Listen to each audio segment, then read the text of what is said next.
Welcome to the Mormon News Report, live from the Cultural Hall for the week of January 15th, 2018. We are your weekly dose of Mormonism. With an unprecedented amount of snark on this historic occasion that is definitely epic and borders on the line of monumental, but not quite historic. Brian, I've been working on my clickbait words, so I hope that we get the appropriate amount of clicks because I'm really psyching it up a lot. So, I mean, it really sounds like to me like you're trying to really push the word search stuff, optimize search engines, things of that nature. Well, okay, so the words might do it, but our guests tonight, they're going to be the ones that bump our search rankings up. First of all, we've got Adam Miller coming on. He's going to talk Songs of Solomon and Letters to a Mormon 2nd edition, but you might notice a new face on the Mormon News Report podcast, Jenny Noonan Dye. Hey, how's it going? Hey, super. How you doing? I am awesome. So Jenny's going to join us tonight to run down the news. She's got some very passionate thoughts on things. I told Jenny to make sure the snark is quality and salty and the takes are hot and fresh. And Jenny, I hope you're ready for this because it's coming. Hope you brought your salt packets. Yeah, right out of the kitchen. I'm here. There we go. Okay, so Brian, should we have let's blast through the question of the week from last week before we go any further. How's that? We almost need to get rid of some of these niceties and just go with it. All right, so the question of the week last week is Nelson going to change his counselors, or is he going to retain apostles Eyring and Uchtdorf? Spoiler alert for everybody, he changed his counselors, and we're going to talk about that a little bit. Carol Babbitt Ferguson said, I think the prophet will be someone else. Jared Heath said he thinks he keeps Uchtdorf and calls either Holland or Bednar. John M. Shaw thinks that, it's going to be the status quo, and I don't mean to be a jerk or mean, but all three of you were wrong. Well, and we all were. We all thought that it was status quo. So, listen, Jenny, I don't know. What were you thinking about? Did you think there was going to be a change? Did you think it was going to stay the same? I thought Uchtdorf would be out, Eyring would remain, but I thought that he would keep Oakes as the acting president of the Quorum of the 12, and put Bednar in. Oh, you thought he'd go to a junior apostle. Mm-hmm. Oh, okay. So that's an interesting one. Brian, I don't know about you. I thought it was going to stay the same just because we have tradition, and that's what we do in the church is we do tradition. So I don't know what you thought. Yeah, I thought it was going to be tradition as well. I didn't expect it. So to be honest. So we actually got an interesting hot take. This is from Adam Ellsworth. Adam said, President Nelson began his tenure in an unprecedentedly traditional manner on Tuesday. And by the way, I just love the fact that everyone is like just bagging on this unprecedented term because it's kind of ridiculous. Releasing the popular and eloquent Dieter Uchtdorf, who along with Mitt Romney is considered one of the two most handsome Mormon men on the earth. And I will go ahead and raise my hand and sustain. Yeah, I mean, the Silver Fox is he's a looker. He is. He is. To return to the Quorum of the 12 Apostles and selecting instead for his first counselor, the senior apostle, Dallin H. Oakes. Like President Nelson, Elder Oakes is generally considered a traditionalist among the 12, and being the senior apostle, he is the traditional choice for the first counselor. Speaking overly generally, Elder Oakes has a tendency to set forth in definite terms doctrines and rules for behavior rather than attempting to engage listeners' hearts with meaningful personal accounts, as Elder Uchtdorf frequently does. Nor is Elder Oakes known for telling stories about airplanes. So I have a feeling that we're going to get into a lot of this stuff. I actually don't disagree with Adam at all. I think that are we surprised though that a former judge and lawyer and teacher of the law would be a little bit more legalistic in his approach? It doesn't surprise me. And additionally, are we also surprised that no, I'm going to hold off on it. I'm going to hold off on it because it applies to what happened in the press conference. All I'm going to say is the Radio West interview that was done this last week with Joanna Brooks, Janann Russell Graham, and there's one more, and I'm blanking on who. Lee Hales from KUER. Really good, and they described Nelson as clinical, and I think that's a good way to think about him. We're going to get into that press conference and what a Nelson presidency will look like. But first, we have a voicemail. You guys ready for this? We've got a voicemail. Here we go. Jenny, I think you're going to recognize this one. Let's do it. Hey, Brandt and Brian, my Mormon news nerds. This is Rob Ferre from Zion, Utah. I actually was my home ward with Elder Oakes. Yes. The new first counselor was in my home ward. And I have to say, growing up with him in my ward, it was great. He'd always speak to us on Christmas. It was always cool to have him in the ward.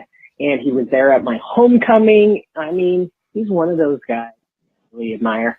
And so I'm excited to see him in the First Presidency. So once again, guys, I want to hear your hot takes on that press conference. I don't really have any hot takes because I really have formed my opinion because of you. Thank you for letting me listen, and have an awesome day. So, if I was to say he's the only one who forms his opinion because of us, I'd be lying, because everybody forms their opinion because of us, clearly. Yeah. Jenny, what were you going to say? Rob, you dropped something. So Jenny, let me ask you. Rob, I believe that you two are part of some other podcast that we may or may not be connected with. That is purely typical Rob Foray, isn't it? It really, really is. Yeah. Rob's great. He's also, in case you don't know, a DJ. Oh, really? Really? Little non-fact. Go figure. And I would say Rob's a great DJ, and he's actually he's posted some interesting stuff that I think that anyone who's ever been to a dance should probably listen to. All right, Brian. So those of us, those who don't know, those who don't listen to the to us through the Cultural Hall thread, you may not recognize Jenny, but she's regular guest over at the Cultural Hall podcast, the Articles of News, right? You're a regular guest over there, right? Yeah. Yep. That's So anyway, so it's good to have you branching out from our sister/cousin podcast over to us lowly, meager servants of the news. I'm going to go ahead and I'm going to say something completely inappropriate. So I'm going to forewarn everyone with that. One could think of this as some nice cross-pollination or Cross-promotion. It's a little bit incestuous. I'm just throwing that out there. So anyways, all right, should we just move on from that really awkward joke and get into the news? I don't know how we can recover from that, but let's go for it. Let's do it. All right, so Brian, I have a feeling, Brian and Jenny, that this is going to be a common theme within the Mormon News Report. Mormons and politics are starting to ramp up. We consider ourselves to be a little bit political nerds and political junkies. We're getting into 2018. You're going to see 2018 midterms. Newsflash, everybody, there is no government right now. The government shut down because this is, life in 2018. You killed the government. Go figure. Is that different? Well, I mean, there will be no noticeable changes, right? Is that what you're saying? Okay. Yeah. I was going to say it's more like the government's been on life support, and we just decided to go. Well, the difference is that senators and congressmen were getting paid for not showing up before. Now they're also getting paid for not showing up. Yeah. So okay, so let's talk about the worst kept secret in all of politics and all of Mormonism. This is from the New York Times. I'm running, Romney says privately, but as a Trump friend or fro, from Jonathan Martin. Let's not be coy about this. Gary Herbert said he told a close Romney friend and prominent business leader, Kim Gardner, if he's going to run, let's go. If not, we need to find someone else to run. And there's people that have been trying to queue up for the opportunity. Last Saturday, Mr. Gardner called the governor and read a text that Mr. Romney had offered. Quote, I'm running, end quote. I think he said it more like this. I'm running. Like really like quietly. It was like subdued. I'm running. Really? No, I can see. No, I don't think there was gusto with this at all.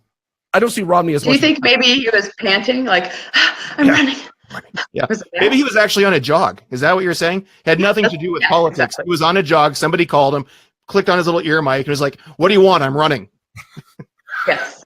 Well, that's what I think. I'm thinking more along the lines of, I'm awful with text to speech. So maybe what he was trying to tell Kim Gardner was, I'm running late, and Siri screwed up and just thought, I'm running. And now the New York Times is running with this like it's a major story. Lieutenant Governor Spencer... Unprecedented. I'm sorry, an unprecedented, the biggest secret. Lieutenant Governor Spencer Cox sought to explain why Romney is so formidable that nearly every ambitious major Republican, including himself, is standing down. We have a little bit of an inferiority complex in the state of Utah, Mr. Cox said. I think it has to do with how we got here. We got kicked out of the country, basically. There was an extermination order. And so we came out here with nothing. Gesturing to the elegant state capital and booming city at the foot of the mountains, he said, this was a barren place, and we turned it into this. I got to ask both of you. You both are Utahns. I'm not a Utahn. Does Utah have a little bit of an inferiority complex?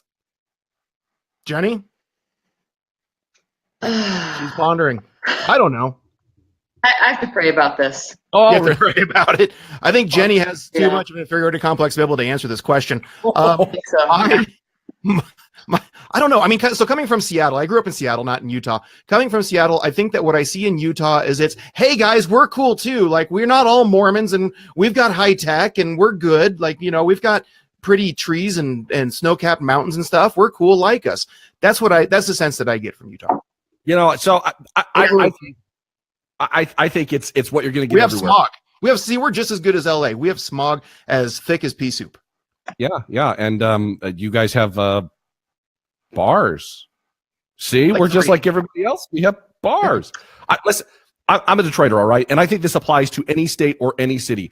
You are the only one that's allowed to talk badly about your city, but if anybody else does, it's like, no, let's put up or shut up, guys. And that's my impression of Utah. Like, only Utahns are allowed to bag on Utah, and they don't like it when other people start getting on them about that. Can I just tell you real quick? In Seattle, we had an ordinance when Seattle was being built, like in the early 1904, that there had to be, for every bar that was open, there had to be a church. That was also, it didn't matter the denomination, but there had to be a church that was opened as well. So could you imagine the amount of bars that Utah would have if they had a similar ordinance? That'd be awesome. I wonder if that's the corner. same. I wonder if there was a similar ordinance where I grew up in Western New York, because that's how it kind of goes there. I think that was just like the law of nature taking place there, right? Yeah. So yeah. Salt Lake definitely wants to be LA when it grows up. That's for sure. That's totally true. All right, so let's continue on with politics. Fellow Mormon Jeff Flake apparently decided to go ahead and set the whole world on fire earlier this week. This is from The Hill. This was a speech that he gave, and let me just read a couple of parts. It was the year in which an unrelenting daily assault on the constitutionally protected free press was launched by that same White House, an assault that is as unprecedented as it is unwarranted. The enemy of the people was what the President of the United States called the free press in 2017. Mr. President, is it a testament to the condition of our democracy that our own president uses the words infamously spoken by Joseph Stalin to describe his enemies? It bears noting that so fraught with malice was the phrase enemy of the people that even Nikita Khrushchev forbade its use, telling the Soviet Communist Party that the phrase had been introduced by Stalin for the purpose of, quote, annihilating such individuals, end quote, who disagreed with the supreme leader. So, I mean, if we're using the Stephen Smoot scale of like little fire emojis for how hot that is, that's pretty up there. But here's the best part about Jeff Flake. He even quoted a Mormon hymn. I sincerely thank my colleagues for their indulgence today. I will close by borrowing the words of an early adherent to my faith that I find has special resonance with this at this moment. His name was John Jacques, and as a young missionary in England, he contemplated the question, what is truth?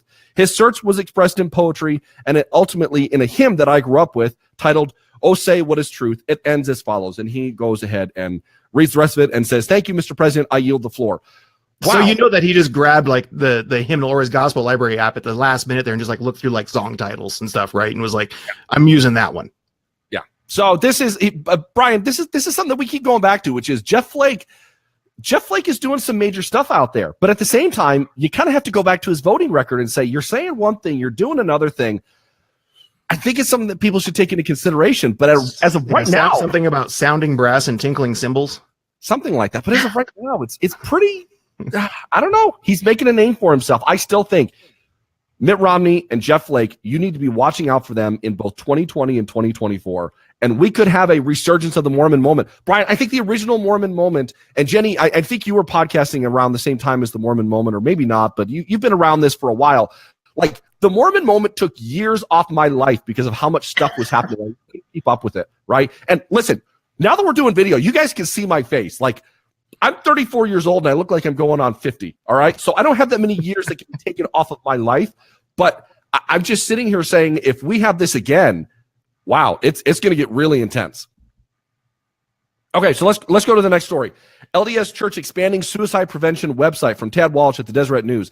Elder Ronald A. Rasband spoke with reporters after a press conference that announced a new state task force on youth suicide prevention. He said the Church of Jesus Christ of Latter-day Saints was beefing up its prevention website.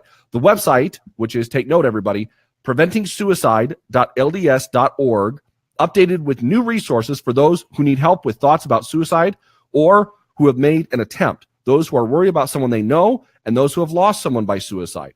This is what Elder Rasband said.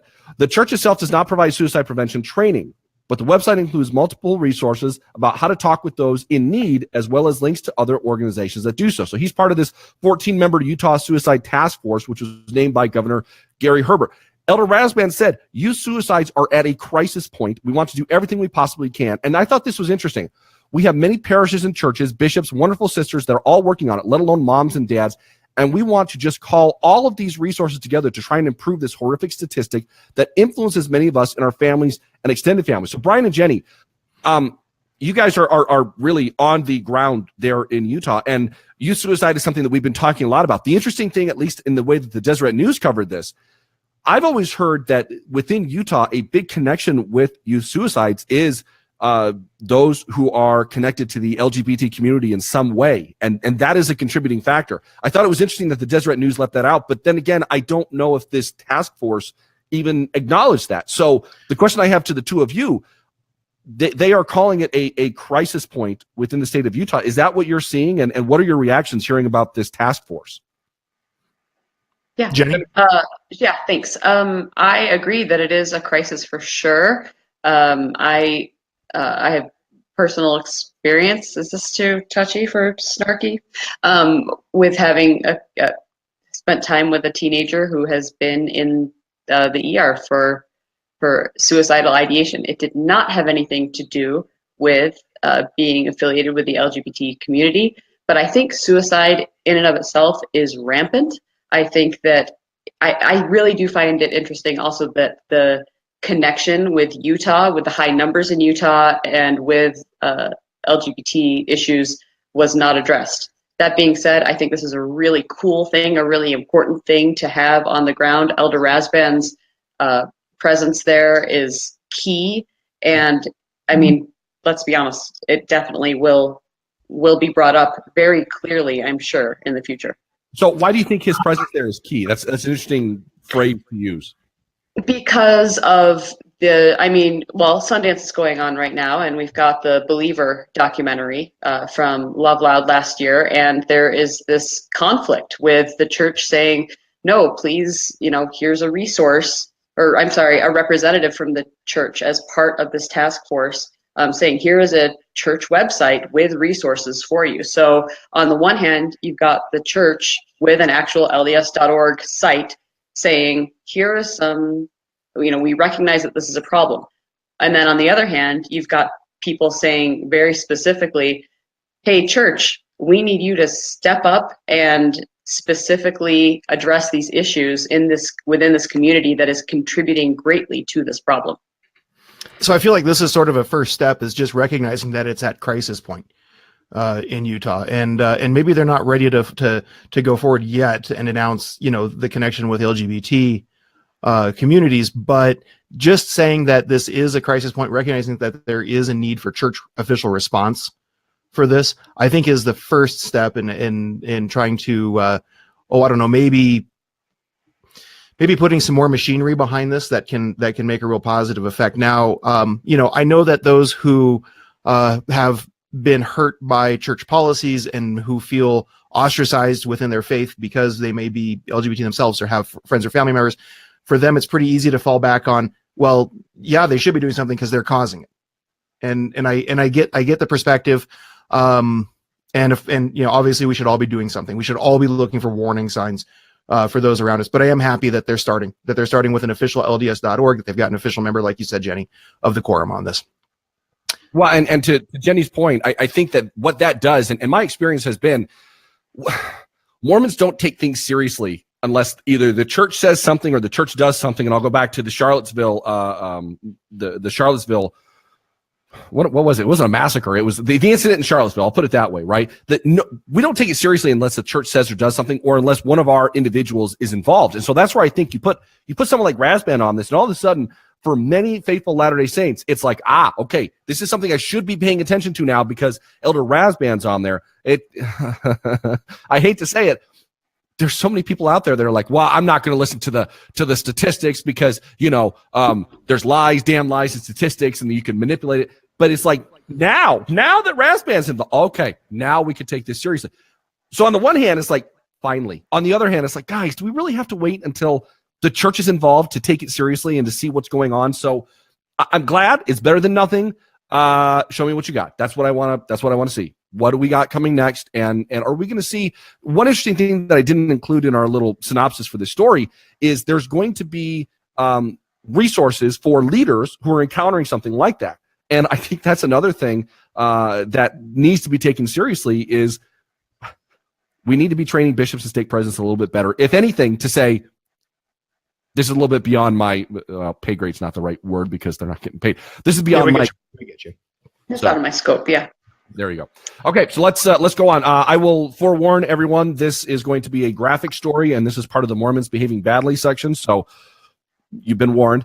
This is from Julia Zosmer in the Washington Post. Sexual abuse case against Mormon church begins in West Virginia. This is something that we covered in the past. These are families of a victim who are alleging that the LDS church failed to respond appropriately to complaints about this individual named Jensen. I think it's Michael Jensen. This is what it says in the Washington Post. Like the Catholic Church, these parents say the Mormon Church needs to be exposed for working to cloak the crimes of a community member against young children. For its part, the Church of Jesus Christ of Latter-day Saints argues in a case that goes to trial in Martinsburg this week that Mormons have a strong tradition of reporting all suspected child abuse to law enforcement. Due to a court gag order, lawyers and witnesses involved in the case are barred from speaking publicly about it before trial, and many of the court filings are under seal. The Post attempted to reach the defendants and their lawyers, all either declined to talk due to the gag order or did not respond. Jensen was excommunicated after his sentencing in 2013. Defendants insisting they informed LDS leaders of allegations.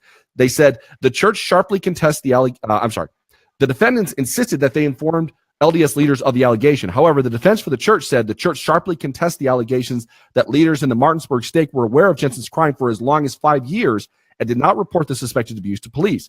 Many of the children, the church's lawyer point out, didn't tell their parents about the abuse until 2012 or 2013, years after it occurred. The plaintiff's far-fetched conspiracy theory is utterly implausible, the lawyers wrote. This is not a good story. I will go ahead and plant my flag in the ground. I do not think that this is. I know that there's a lot of people out there on the internet who are saying, yes, this is going to bring the church down. I don't think that this is a mass cover-up by the LDS Church in Salt Lake City. I think that if there were wrongs done, and this is the reason why we have a trial to see what happened and who should be held accountable, if there were wrongs done, it was most likely on a local level. And I will go ahead and be blunt and say those local leaders should be held accountable. What happened in this trial is disgusting. And we're not even getting into the details, but it does happen. And I think it's something that people should be aware of. Look, sometimes bad stuff happens in the LDS Church, and you have to be aware of that. You have to be vigilant. And I think that it puts in some very interesting contrast some of the things that have been happening regarding the interactions of bishops and sex-related sins. What do you do with some of that stuff? So I'm not sure if either of you read any more into this story. Do we know what capacity this Jensen was serving in with the youth? So he was more of a babysitter, wasn't he, Jenny? Babysitter. Yeah, like at the time, now he's 26, I believe. I see. But when these things happened, there was a lot of talk in the article about people recommending him as a babysitter. Yeah. And that's where a lot of this stuff happened. Yeah. So I think that it's important to point that out because, a lot of people are going to jump the gun and immediately assume that he was a Young Men's president or that he was a bishop or, some official calling and saying, see, this is why we need more vetting and all this stuff. And I'm not saying we don't, but I'm saying that we do need to look at these in a case by case basis. So speaking of some of these things that happen in the LDS Church, the petition to change Mormon bishops' interviews of kids has now topped 11,000 signatures, and there was a press conference earlier this week where activists called for the practice to end immediately. This is from Bob Nims of the Salt Lake Tribune. Sam Young, the organizer of the petition, demanded a halt to one-on-one interviews with children, and his petition is over 11,000 signatures. This petition is going to be presented to the church office building on March 30th. So mark your calendars, everybody, March 30th, as a part of the march from the Capitol, the Utah State Capitol, to the church office building. And you two are in Utah. I don't know. Is that a long distance? Is that short? I mean, no, not really. It's 20 minutes, doable. maybe. Okay. Yeah, all right. It's pretty. It's not too far. It's just down the hill, isn't it? Yeah. That tells you Yeah. they Maybe. I mean, since it's March, there's a chance it will still have snow, and they can all just sled down to the church office building. That'd be nice. Yeah. Sledding for the kids. We've talked a little bit about this petition in the past, and I think it's important to read a lot of what the petition says. And there's a lot of background on the petition if you go to the website, but this is what it specifically says. We call on the LDS Church to immediately cease the practice, and I will forewarn everybody, I'm going to say some potentially explicit terms. We call on the LDS Church to immediately cease the practice of subjugating children to questions about masturbation, orgasm, ejaculation, sexual positions, or anything else of a sexual nature. This applies to all children up to and including age 17. There should be no one-on-one interviews with children, a parent must be present. We call on the LDS Church to publicly disavow this practice. We call on the LDS Church to ensure that all congregational leaders, well, and congressional leaders too, as well as the general membership. What's the difference? Yeah. Really? Are informed that this practice is prohibited. So I think it's important that we get the text of the petition out there, because there's been a lot of people that have a lot of opinions on it. I don't think a lot of people know what Sam is doing. No. Brian, this is something that you and I have been talking about back and forth, and yeah. We bounced it don't- back and forth. I agree with about half of what he's saying there, to be honest with you. Yeah. I think that questions of an explicit nature, a highly personal nature and sexuality, are best left for after the age of 18 or whatever, or they just, particularly during worthiness interviews. I mean, it's different when you're talking about a repentance process or when you're talking about a confession, but during worthiness interviews, I think that stuff should be left off the table. Now, as far as having a parent present, I think it should be an option. Yeah, for sure. But I think that we need better guidelines around what bishops are allowed to ask during worthiness interviews. So, Brian, you and Jenny are in an interesting position. So, I've got two kids. I've got a 4-year-old and an 18-month-old. So, I haven't been in that position yet. But you two have older kids who are starting, especially because I think both of you have some kids that would qualify for the youth organization in the church. So, this affects you a little bit more because they're going to be going through some of those interviews. So, for the two of you. And Brian, we got your thoughts. So Jenny, what are some of your thoughts on this petition and what Sam is talking about and how they're going about what they're doing? So I think it's really, I think it's a good step. I think it's important. I, of my own accord, have just been wondering, why are we talking about masturbation at church at all? I understand that there are stepping stones and that is a step on a path to what a lot of people regard as being chaste and things of that nature. As far as being a parent of children, I've got my oldest is an adult, actually. She's 18. My youngest is 9. And there have been times when my kids have been too frightened to go into an interview. Not frightened, frightened's not the right word. Uncomfortable, anxious. Apprehensive. Yeah, sure. And I have gone in with them, and the bishop has had absolutely no problem. I think that, again, this petition is probably a step in the right direction. I think when it comes to things like worthiness, there are a lot of kids who are not going to want to talk about that stuff with a parent in the room. They just aren't. And, dynamics between parents and children are different in so many families. But I do think that this is a step in the right direction, for sure. And I think we're going to hear more information about it. Again, March 30th is when this march is going to happen, where they're going to deliver it to the church office building. It'll be intriguing to see how far they get as far as the church office building goes. They might just get to the front door and say, okay, here you go, because I can't imagine they're getting much farther than that. But March 30th is when they're going to do this, and you can probably find more information, because I would imagine they're going to do more press conferences. Okay, guys, let's get into the top stories. There is a new LDS Church First Presidency. The president. There is? There is. I guess we should have had more fanfare or something like that. Yeah, I mean, some sort of a, yeah. Some sort of drum roll, because I'm sure it's a big shock to anybody who's listening. Yeah. Especially if you're listening to a podcast on Mormon News. It's like, wait a minute, really? All right, so this is all announced on Tuesday. The president is Russell Nelson. He is 93 years old. His first counselor, Dallin Oaks, was replacing Henry Eyring. Dallin Oaks is 85 years old. The second counselor is Henry Eyring, 84 years old. He is replacing Dieter Uchtdorf, who was released from his calling as a second counselor in the First Presidency and sent back to the Quorum of the 12. Sent back sounds. And he's 77. 77, thank you. Released back into the quorum, I think, is fine. Yeah. And Russell Ballard is now the acting president of the Quorum of the 12 at 89 years old. All right. So let's chickens is my first impression. So let's get into some trivia. So a couple of things that I read in different write-ups and things like that was that Nelson is now the second oldest LDS church president at the time of his ordination. You know, it would have been really nice if these outlets, including the AP, said who the first was? The oldest. So was it Lorenzo Snow? That's good. I think he was like maybe Wilford Woodruff. The oldest was Joseph Fielding Smith, who was ordained at age 94. Right. Interestingly enough, he passed away 2 years later. And this is a conversation that I've been having with my wife about the age of Nelson. Something to take into consideration. Once you're getting, I'm not a doctor, all right? That should be obvious to anybody. But Nelson is. But Nelson is. But I would say this: once you start getting to that age, you start getting to a point where who knows what could happen. I mean, that's what happens when you're 90 years old. I know that there's a lot of talk on, and some are speculating that that's why he put Oaks in there, because you know Oaks is next up in line, and he may be trying to groom Oaks a little bit to have some First Presidency experience, because you know you don't know what's going to happen next week. Jenny, you're shaking your head. You're saying I don't buy that one. No, I don't, because being next in line is not a prerequisite for being in the First Presidency. Right. It's just based on how long you've been in the quorum. Simple as that. Yeah. It is interesting succession planning. I think it's interesting to look at. Let's get into some of this stuff though. I want to give a nice shout out to the blog Wheat and Tares, wheatandtares.org. They did a really good write up of everything that was going on at both the announcement and the press conference. So the announcement was interesting. It was done at the Salt Lake Temple. And I think that's the first time that they've done that. Maybe that is why it was unprecedented, although I wish we could get away from that word. There wasn't anything really groundbreaking other than the new First Presidency. Nelson said, stay on the covenant path. If you have strayed, please come back. Oaks praised President Nelson and President Eyring. I pledge my loyalty and support to President Nelson. A very brief testimony from him.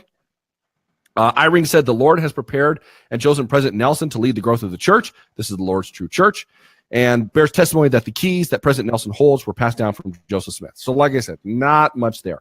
So Nelson had mentioned that Uchtdorf was released from his calling and would be returning back to the Quorum of the 12, but he was also beginning to take on more assignments and said he would be fulfilling an assignment that he is uniquely qualified for. Peggy Fletcher. He's going to be flying their personal jet.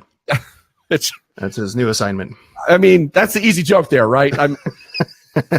Or maybe he'll be cooking them Wiener Schnitzel or something like that.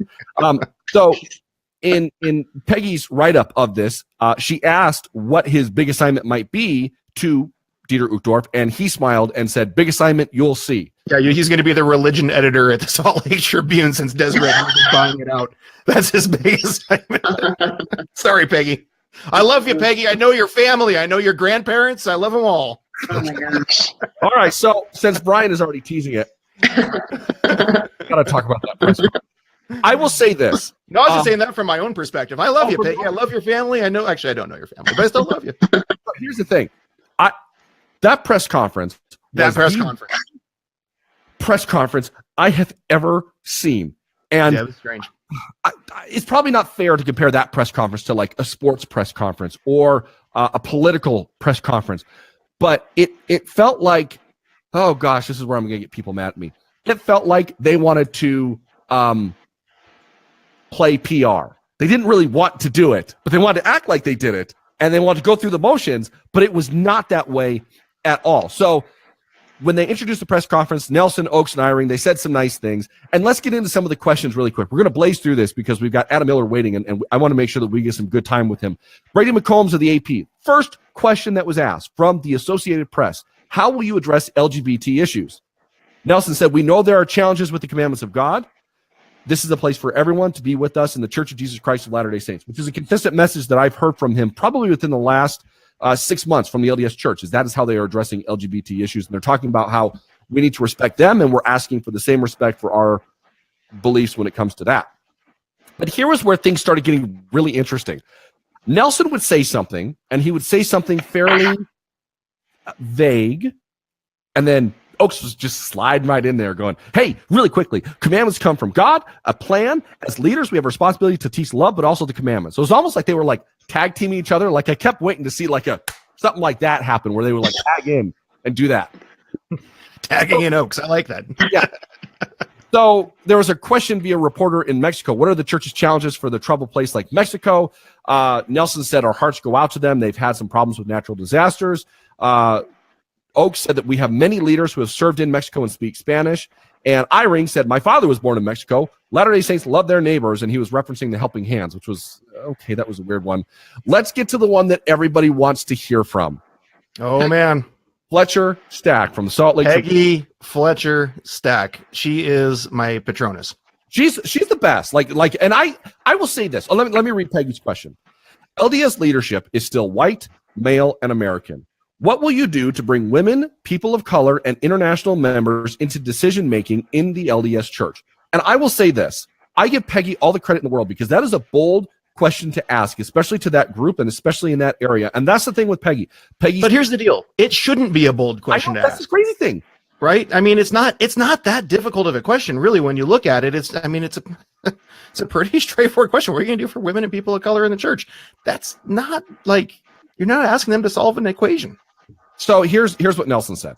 He notes that he knows Peggy's parents and family, which, by the way, was a consistent theme. Nelson, it was almost like Nelson was tapping into a Monson type vein where anyone that came up, he could, I got something personal about you. And maybe that's just the way he is, but I thought it was interesting that he kept doing that with different people who were asking questions. For diversity, look at the 70s and the local leadership around the church. The 12 and the 70 are not a representative assembly. Someday there will be flavors in the mix. Tag. Oaks jumps in there. Don't label yourself with over the three the ring, right? Yeah, he's over the top rope and he's got to get in there. Over the top rope. That's right. Land the elbow. Don't label yourself with ethnic labels. We are children of God. Another interesting thing too was he brought up we don't operate by a quota system. Yeah, that got some heat. And I get that. But at the same time, I'm sitting here saying, you want to talk about, you will have at least the Mormon version of a riot if at the spring conference there is not. There are more white individuals from Utah called to the Quorum of the 12. Like I feel so strongly about that. And oh boy, okay. So they say that, and then Peggy is sitting down by this point, and they didn't answer her question. So she says, "What about the women?" To which Nelson deadpan goes, "I love them." And my first joke that I thought in my head was he was going to start talking about like Mitt Romney and the binders of women and all that stuff. He said, "My wife taught the kids, and my daughters are now all grandmothers. We have women in our councils and serving in the temple. We need their voices and input." Eyring said, "We need their influence. My 4 sons have all been bishops because of the positive influence of their mother. I do understand how lack of office and recognition does trouble some people, but women have a lot of influence in the church." Jenny. Hold on real quick. Before I switch to Jenny, I just have to quote Artist Partial, who on the Mormon Land podcast this week said, from Oak's response, it was, "I love women. Some of my best wives are women." There it is. That's Anyway, what I was going to say. Jenny, the President platform's yours. Eyring. So I was okay, gonna say this. let me set you up, Jenny.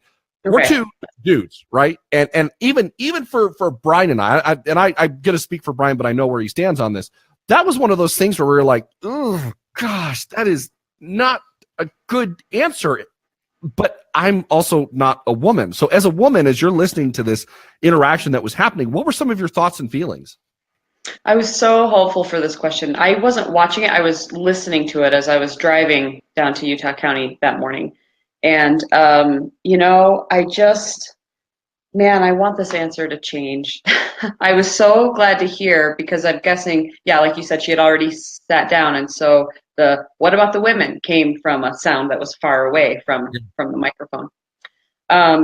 This kind of, I love them, my wife and my daughters and my granddaughters, that's when I started to get uncomfortable. Straight up, the question was not answered. And also, womanhood does not equal motherhood. Look, I'm a mom. I always wanted to be a mom, and I am one. I'm a mom. I'm a stepmom. I'm a stepmother-in-law. That's a thing. And not every woman is a mother. And I think that when you equate womanhood with motherhood, you exclude, or a wife for that matter. I was a mom and not a wife for a while. That you exclude so many women, and that is just really, really not helpful. And also, you look at President Eyring, who he gave his answer, and it was very heartfelt. We need their influence. Okay, we also need the influence of men. Again, we're talking about gender and office and calling, and of course, we need women's influence. We also need men's influence. And men are in the leadership positions, and that was the question, and it wasn't answered. Right. So how did it make you feel that there was essentially a non-answer? It felt like there was words, but it didn't really address the question. I was not surprised. I, like you, was really glad that Peggy was as direct as she was, and to her credit, included in her in her preface to her question, she did recognize that women are on councils now. And she even mentioned the lowering of the missionary age of the women to more closely match that of the men, which, to be honest, if it were me, getting the chance to ask this question, I probably wouldn't have remembered to include those things. Mm-hmm. She's it, though. I mean, she knows what she's doing, and that was really smart. My feeling was just like, well, I'm not surprised. I hope that question gets answered more directly and more clearly soon. So there was a couple of others questions that were asked. There's one I did want to get into a little bit. Dan Raskin from KUTV, who, by the way, is the most TV news reporterist person that I've ever seen. Like, he has a face for like, hi, I'm Dan Raskin. He said, what do you say to those who are leaving the church because they feel the church is not transparent about its history because they have problems with early LDS leaders? This is another instance where Nelson kept talking a lot about how much he knew about Dan Raskin. He knew his brothers. Nelson said, members should know the difference between what is doctrine and what is human. All humans are imperfect, so give your leaders some leeway to make mistakes. Don't be offended by what may have been said or transpired in the past. Commandments aren't restrictive, they're empowering, and they liberate you from the bondage of sin and error. Stay on the covenant path. Tag. Here comes Oaks. Looking back on LDS history, statements of one single leader do not represent the church. We don't believe in infallibility. He praises councils, acting under the leadership of the president. Some policies are doctrine, some policies are practices, but they all come out of councils. As to transparency, we have published many volumes of the Joseph Smith papers showing our dedication to transparency.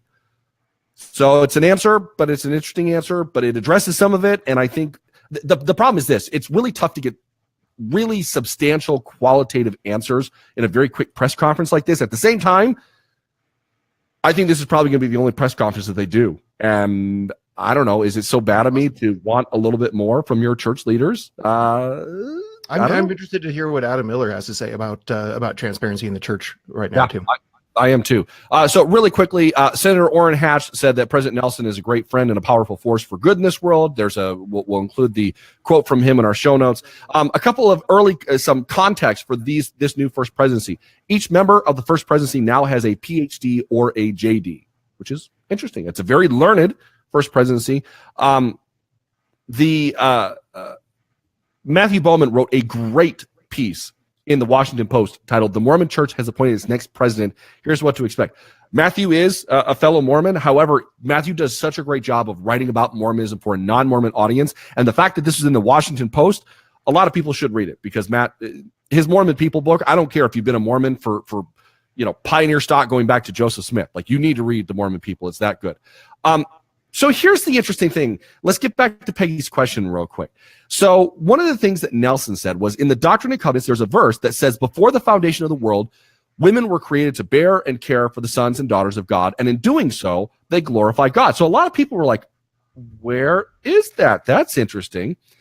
And she goes through and she finds it is D&C 132:63. So anytime any of us hear D&C 132, it's one of those. And she goes through and this is a great piece. We'll include it in the show notes. She goes through and she looks at how many times this verse has been quoted in General Conference and finds that in every one of the cases, the exact verse was not quoted. It's parts of the verse. So let me read it really quickly. But if one or either of the 10 virgins, after she is espoused, shall be with another man, she has committed adultery and shall be destroyed. For they are given unto him to multiply and replenish the earth according to my commandment, and to fulfill the promise which was given by my Father before the foundation of the world, and for their exaltation in the eternal worlds, that they may bear the souls of men. For herein is the work of my Father continued, that he may be glorified. And I got to throw this in from what Artis said. Go listen to the Mormon Land interview with Artis and David Noyce and Peggy Fletcher Stack. It is really and also read Artis's blog, which we'll put in the show notes on Keep a Pitching In, where she really evaluates and looks at the usage of Doctrine and Covenants 132 to support this. So here's what Artis says. She says, my working theory is that because we have nothing else in Restoration Scripture that speaks quite so concisely of one of the core doctrines of the restoration, the plan of salvation, or happiness, if you insist, I prefer the older term, that plan that God himself said was my work and my glory to to bring to pass the immortality and eternal life of man requires that every spirit in the premortal world be given the opportunity to come to earth to gain a body to be tried and tested. We learn that in the temple. We learn it in pieces in numerous parts of Scripture. But that partial use of D&C 132:63 is succinct and quotable and has so many lovely phrases: fulfill the promise, before the foundation of the world, exaltation in the eternal worlds, the souls of men, that he may be glorified. Conciseness and quotability are highly desirable qualities for use in talks, are they not? Really quickly, before we break on the news portion, Mormons, y'all got to relax on the internet, okay? Like, apparently a bunch of people were writing to Dieter Uchtdorf saying, hey, I'm sorry about your demotion. So Uchtdorf actually had to go onto Facebook and say, in the last couple of days, I've seen countless comments on social media, and I've heard many questions regarding how I feel now that I'm no longer a counselor in the First Presidency. I appreciate your concern for my welfare, but I assure you I'm just fine. Smile about the rumors of my death have been greatly exaggerated. So Brian, I think this is what we could throw out for the question of the week. And Jenny, I want to get your hot take on this too. I think you've talked a little bit about it, but what were your thoughts on the press conference? You can message us, mail@mormonnewsreport.com. You can find us on Twitter @the Mormon News. Look us up on Facebook. I hope you're live streaming this, or call us 801-987-0192. So Jenny, give me your hot take. What was your thought on the press conference? Weird. Again, I didn't watch it. I listened to it, but it's like I could hear that kind of tag team action going on. I kept saying, where's President Eyring? Where's President Eyring? So it was not surprising to me in the least to see the pictures later and see both President Nelson and President Oaks leaning forward together, and President Eyring kind of being like, well, I'll just sit right. Okay. Yeah. Yep. So, I mean, listen, I love them all. Real feeling? Is that what you're thinking? Yes, exactly that. So, just weird. I think that kind of nails it. But let's see what these guys do. I'm with you. So Jenny, I want to thank you for coming on. You have been great. We'll have to get you on more, and hopefully we'll have like less news so we can get more hot takes from you. But thank you for coming on. Any plugs? If anyone wants to follow you on social media, how can they do that? I am formerly Fred, and Fred is spelled Phread. That is where you'll find me on Twitter, on Instagram. Oh, it's from New York, but that's all right. We'll talk about it. But yeah, formerly Fred.com. Also on my, there's a Facebook fan page there, and Twitter and Instagram. Awesome. Excellent. Thank you so much for coming on, Jenny, and we'll be right back after this note. So, folks, I know last week felt like, well, I guess it felt like a week ago, but I made the unfortunate choice of what we in the biz called TMI, detailing my dreams of Jell-O and a bathtub and being encased. Was it the worst moment in show history? Was it the best moment in show history? Who knows? But I do know this. We promise to continue delivering the best hard-hitting Mormon news with a sprinkling of snark if you keep hitting that download button. And you know, one way we can protect the youngsters from the theater of the mind when it comes to my dreams of Jell-O and bathtubs, you can become a subscriber of the Mormon News Report through Patreon. As a Patreon subscriber, you get the choicest nuggets, the creme de la creme, the cream that rises to the top, to the best of our interviews. We dim the lights, kick on the slow jams, and get deep with our guests. Your support of the Mormon News Report podcast helps us to continue creating the best in Mormon news coverage with just a helping of snark, including things like going live on Facebook. Hey, just visit patreon.com/Mormon News Report. That's patreon.com/Mormon News Report and become a subscriber today. All right, everybody, we'd like to welcome onto the show Adam S. Miller. This is a big day for me because I've read most of his books. Adam is a professor of philosophy at Collin College in McKinney, Texas, with a BA in comparative literature from BYU and an MA and PhD in philosophy from Villanova University. Adam has authored numerous books for a Mormon audience, from a theological and philosophical perspective, including Rube Goldberg Machines, Essays on Mormon Theology in 2012, Letters to a Young Mormon in 2014, which is getting a second edition, and we're going to be talking about that. Nothing New Under the Sun, a blunt paraphrase of Ecclesiastes in 2016, Grace is Not God's Backup Plan, an urgent paraphrase of Paul's letter to the Romans in 2015, Future Mormon 2016, and most recently, The Sun Has Burned My Skin, a modest paraphrase of Solomon's Song of Songs in 2017. Adam also serves as the director of the Mormon Theology Seminar. Adam, welcome onto the show. We appreciate you staying up late with us.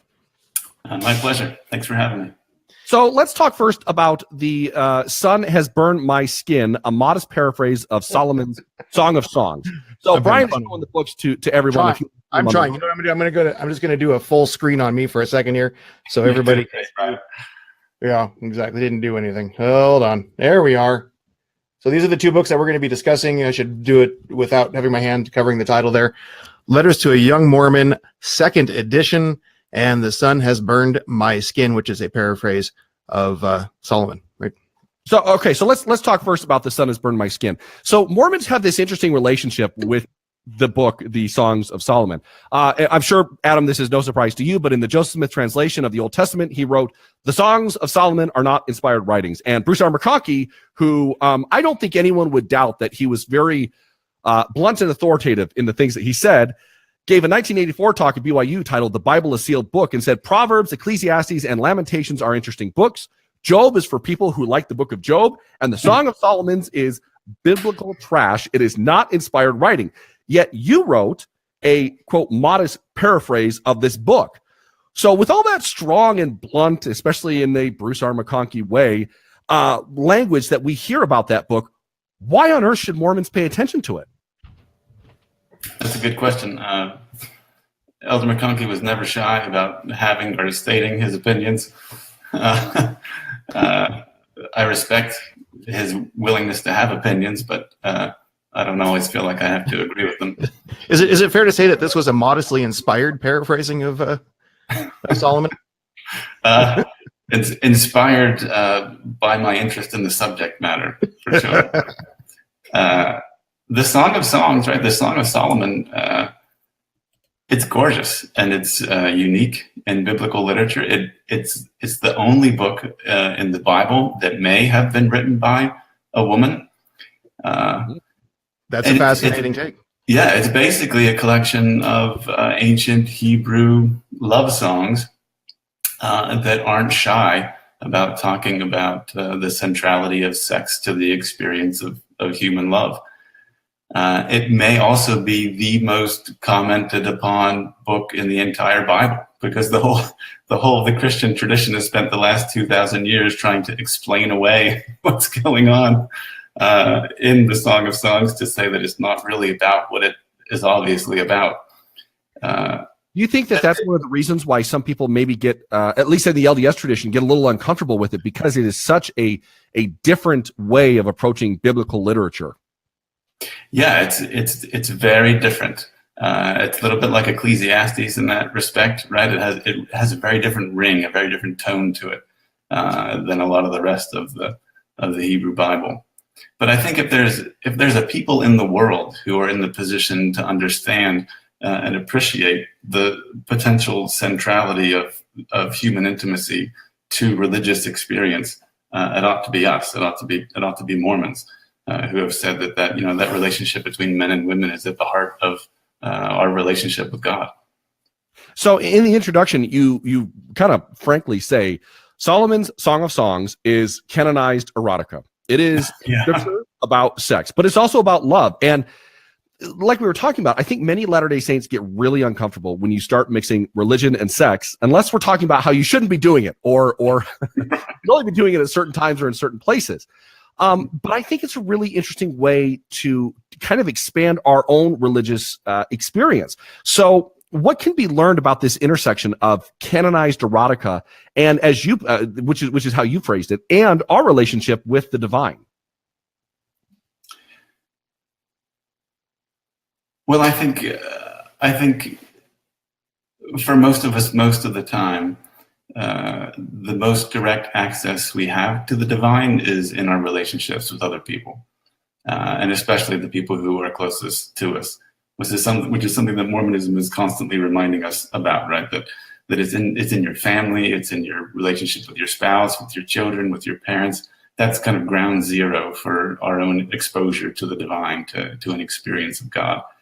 And I think one of the things that makes the Song of Songs really powerful, potentially for us at this moment in history, is that it gives us an occasion to be really sex positive in a way that I think is going to be crucial as we teach our young people how to grapple with what it means to be sexual in the 21st century. So speaking of young people, let's shift gears a little bit and talk about Letters to a Young Mormon. So I remember seeing this book, and I remember flipping through the introduction, and I was reading some of the reviews. And I'm not one that usually reads reviews because I kind of want to go in with a blank slate. And Robert Billett's review was something I read as I was reading the second edition. And Yeah. Robert says he was frustrated by the book because I only wish I had such a book to read when I was a 1960 teenager with a racing mind and hormones, which, by the way, is a very interesting visual to think about, Robert Millet that way. But the book is set up in this really wonderful way. They are literally letters, and I don't know if people are used to that format in reading these little letters. And they're on these various subjects that, as I was flipping through, I was thinking the same thing as Robert. I wish I had something like this. I wish I had something like that. But you interestingly address each letter to S. So the two questions I have for you are, who is S, and how old is S in your mind? Well, I wrote the book in particular with my own children in mind. Dear S is especially my daughter, Samantha, who, when I originally wrote the book, was 13, and now is 17, and we're filling out college applications, and the time left with her here at home with us is countable in weeks, probably, which is scary. But her age, the age of my intended audience, was always for me a kind of moving target. I mean, I intentionally layered the book with the kinds of ideas that I thought my kids might need when they were 12, and things they might not need until they were 16, and things they might not need until they were 25, so that there would be little Easter eggs waiting in there for them in the future, right? That they would be able to appreciate different parts of the book at different times of their lives. Well, the other interesting thing too, by calling it Letters to a Young Mormon, I was actually reading it thinking about someone who might be new to the LDS Church, a literal young Mormon, because I think there's a lot of things in there that it felt like these are things that you should be, like you said, they're layered in there that you should be reading and thinking about, because it's going to add further context to your church experience. And I always like that part of it, because I think it made it, like you said, it makes it a book that I like to pick up and read a letter maybe before I go to sleep, and then come back to it a little bit later. It's really made well that way. Was your intention for it to be read that way, where you kind of pick it up and read an individual letter, or did you want it to be read cover to cover? Probably more the latter. The letters you can read them, I think, in any order you wanted, but the letters clearly I build on one another from step to step, from letter to letter, as I introduce a certain way of thinking about things that then I extend to different topics along the way, and all the pieces kind of fit together into a big picture view of what Mormonism looks like from my perspective. So I think maybe, especially after you've read through it once, you could read it in any order that you wanted, but probably especially the first time, you should go from front to back. Yeah, I'm the young men's president in my ward, and I think it's really appropriate. Congratulations, or I'm sorry. It depends on the week, right? But I think the thing that I like about it is interacting with them. It really feels like on a week-to-week basis, it could be something different that's in their mind. And so looking through some of the different topics that you have in there, you've got things that you would probably hear in Sunday school, right? Like faith, scripture, sin. And it's actually surprising to me, working with teenagers in the church, how often those questions come up that sometimes we think are just really basic, but they seem to want to know more. But then you've also got things that a young Mormon might not hear in Sunday school or seminary, like history or science or hunger. So how did you come up with these ideas? Were they from other young Mormons that you knew, whether it's your kids or someone else?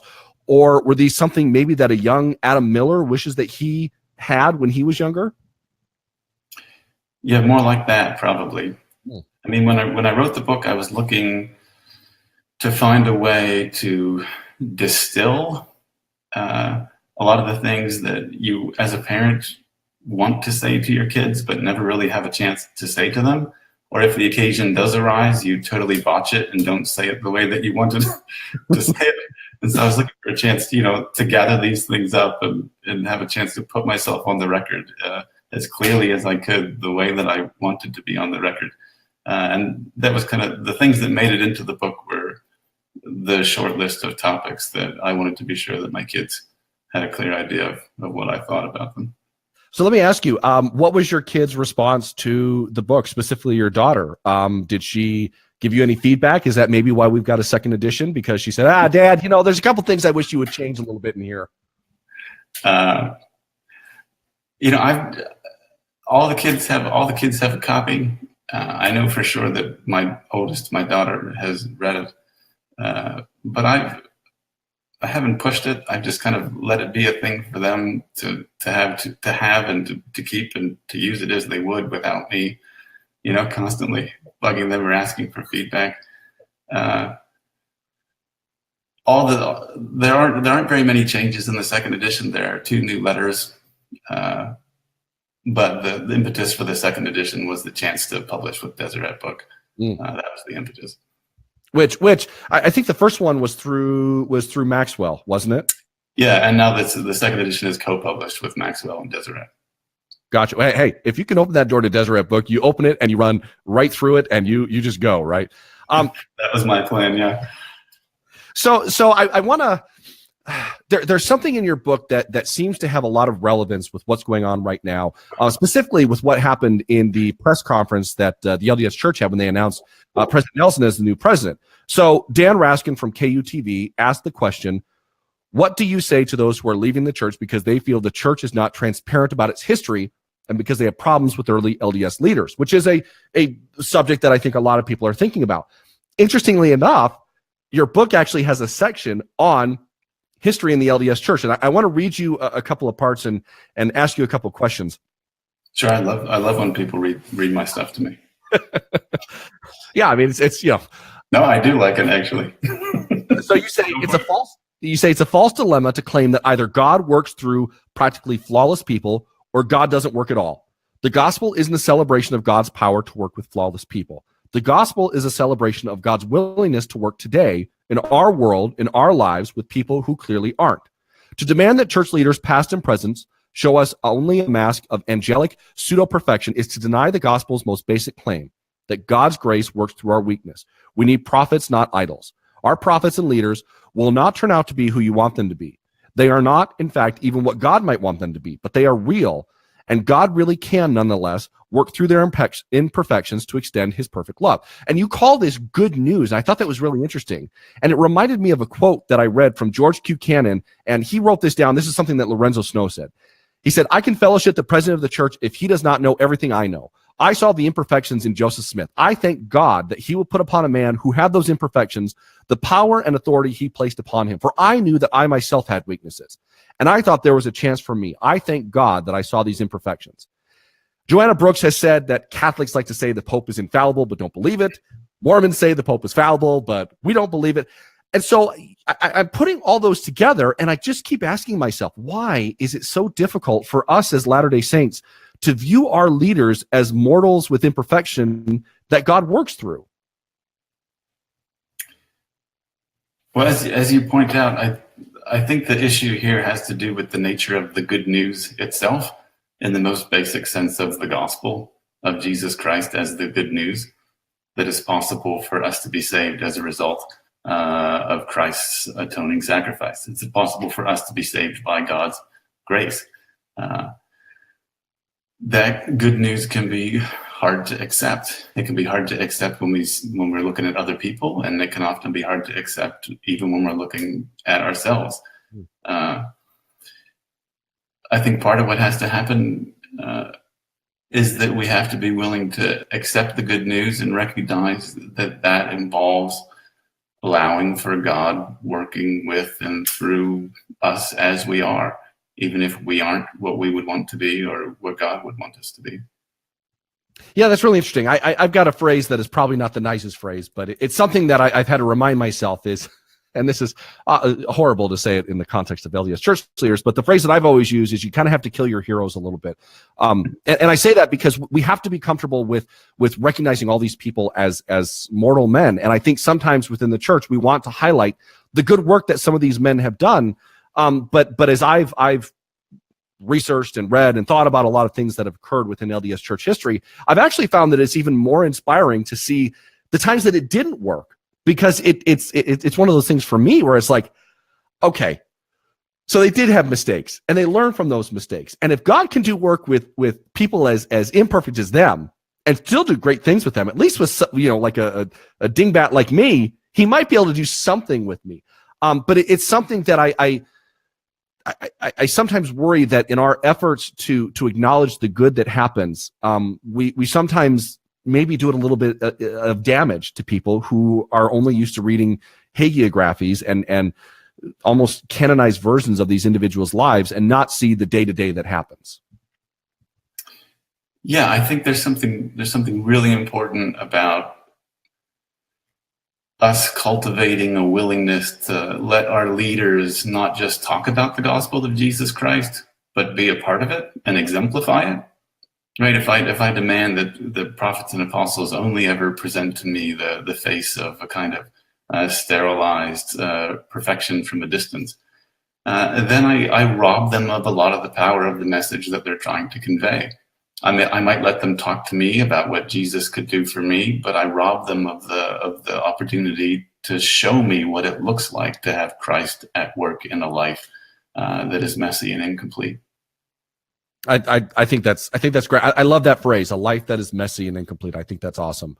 So Brian, are we doing something a little bit different today? Are we going to do a Q&A with people if they have any questions for Adam?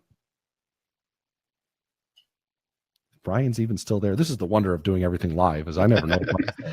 No, I'm here. I'm running things from the background. Oh, God. So Adam, if you're okay to stick around for a couple of questions, I have one that I can throw out to you at the end of the show, and we'll see if any of our viewers would like to toss out a question, maybe for just a few more minutes. Are you okay with that? I'll see what I can do. Sure. So, okay.